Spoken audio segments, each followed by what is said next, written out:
నమస్తే, welcome to 4 Sides TV.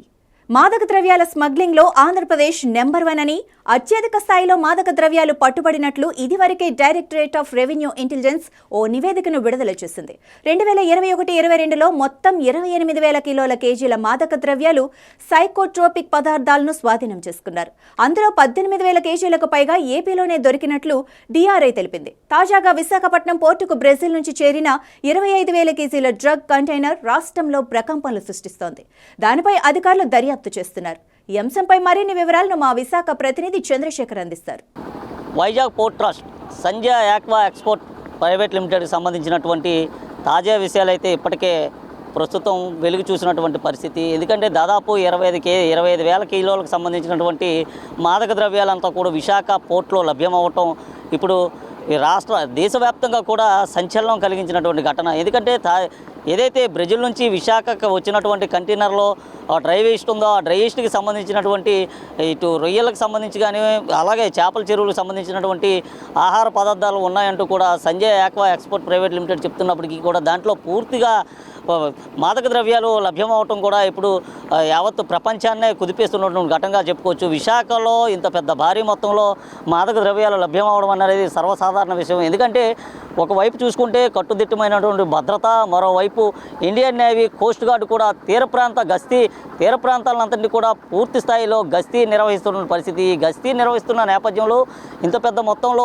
భారీ స్థాయిలో కూడా ఇక్కడ మాదక ద్రవ్యాలు లభ్యమవడం అనేది చాలా డేంజర్ అయిన విషయం అని చెప్పుకోవచ్చు. ఎందుకంటే ఇక్కడ చుట్టుపక్కల ఉన్నటువంటి పరిసరాలన్నీ కూడా మనం గమనించుకుంటే విశాఖ పోర్టుకి ఏదైనా సరే ఒక ఓడ రావాలి, ఏదైనా రవాణా ఎగుమతి దిగుమతి జరగాలంటే తప్పనిసరిగా విశాఖ పోర్టుకు సంబంధించినటువంటి అనుమతులు తీసుకోవడంతో పాటు ఇక్కడ గస్తీ నిర్వహిస్తున్నటువంటి ఇండియన్ నేవీ కానీ, కోస్ట్ గార్డు సంబంధించినటువంటి తీర ప్రాంత గస్తీకి సంబంధించినటువంటి వారి అనుమతులు కూడా తప్పనిసరిగా తీసుకొని రావాలి. వారి అనుమతులు పొందిన తర్వాతే విశాఖ పోర్టుకి ఏదైనా సరే ఒక వెహికల్స్ వచ్చి, బోట్లు, ఇక్కడ షిప్పులు వచ్చి ఇక్కడ లోడింగ్ కానీ అన్లోడింగ్ చేసుకునే పరిస్థితి, ఎగుమతి దిగుమతి కూడా ఇదే కేంద్రంగా కొనసాగాలి. ఎందుకంటే ఇక్కడ కోస్ట్ గార్డు అంత పూర్తి స్థాయిలో భద్రత కల్పిస్తుంది. అలాగే ఇండియన్ నేవీ కూడా పూర్తి స్థాయిలో భద్రత కల్పిస్తూ ఉంటుంది. వీరికి సంబంధించినటువంటి వరకు కూడా ఇదంతా భద్రతా వలయంలో ఉన్నటువంటి ప్రాంతం అని చెప్పుకోవచ్చు. అయితే బ్రెజిల్ నుంచి దాదాపు 25,000 కిలోలకు సంబంధించినటువంటి మాదక ద్రవ్యాలు ఈ ప్రాంతానికి రావడం అంటే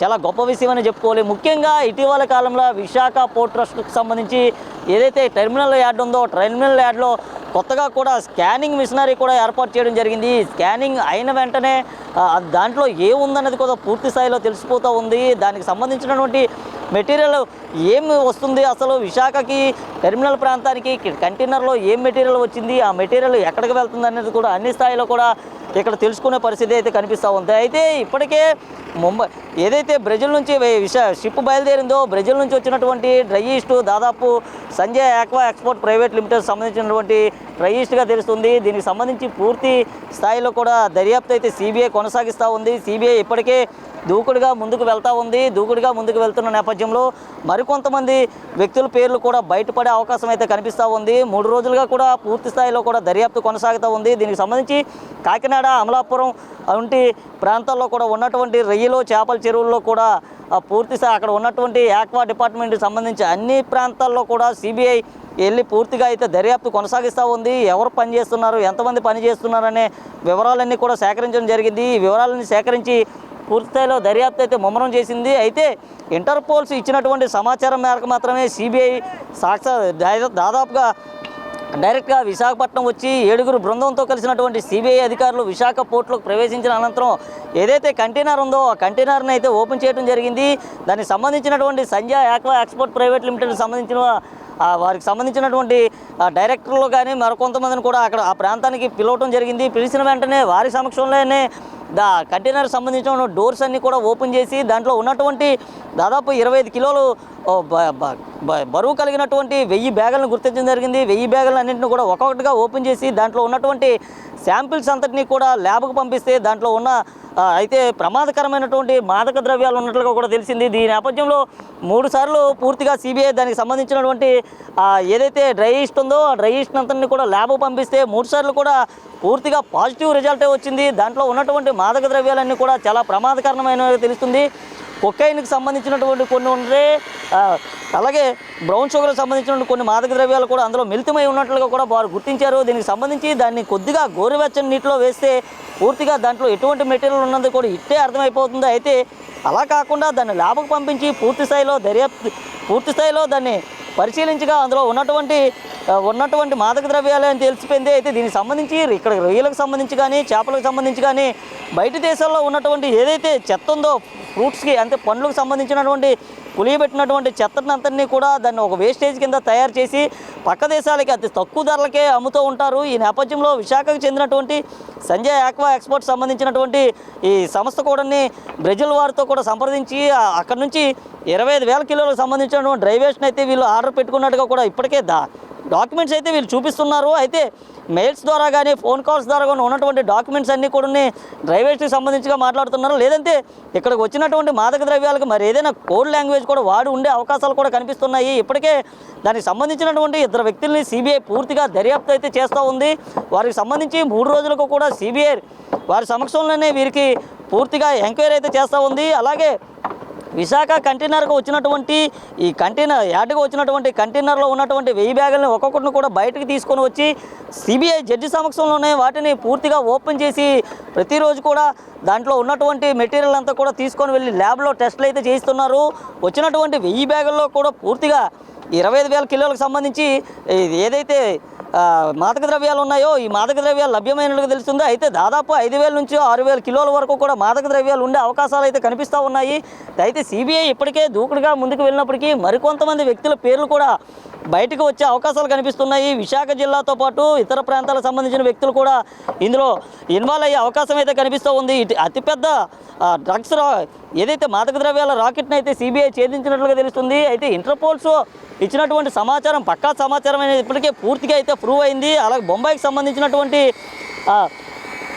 సంబంధించినటువంటి సిబిఐ ఇక్కడికి వచ్చి పూర్తిగా దర్యాప్తు కొనసాగించి ఇక్కడ ఉన్నటువంటి కాకినాడ హెచ్చరీస్లో కూడా ఏదైతే సంజయ్ ఆక్వా ఎక్స్పోర్ట్ సంబంధించినటువంటి ఆ ఆక్వాకి సంబంధించినటువంటి ప్రాంతాలన్నీ కూడా పరిశీలించడం జరిగింది. పూర్తి స్థాయిలో అక్కడ కూడా రైడ్స్ అయితే నిర్వహించారు. కొన్ని కీలకమైన ఆధారాలు కూడా సిబిఐ చేతికి ఇప్పటికే చిక్కినట్లుగా తెలుస్తుంది. మొత్తానికి చూసుకుంటే విశాఖకు సంబంధించినటువంటి ఈ పోర్టు ట్రస్ట్లో కూడా పెద్ద ఎత్తున కూడా మాదక ద్రవ్యాలు లభ్యమవడం ఇప్పుడు ప్రపంచమంతా కూడా విస్తుపోయే పరిస్థితి కనిపిస్తుంది. మొట్టమొదటిసారిగా విశాఖలో ఇంత పెద్ద స్థాయిలో ఈ మాదక ద్రవ్యాలు లభ్యమవడం అన్నది చాలా ఆశ్చర్యకరమైన విషయంగానే చెప్పుకోవచ్చు. ఎందుకంటే విశాఖలో కొద్దిగా మాత్రమే కొన్ని చోట్ల మాదక ద్రవ్యాలు లభ్యమవుతూ ఉన్నాయి.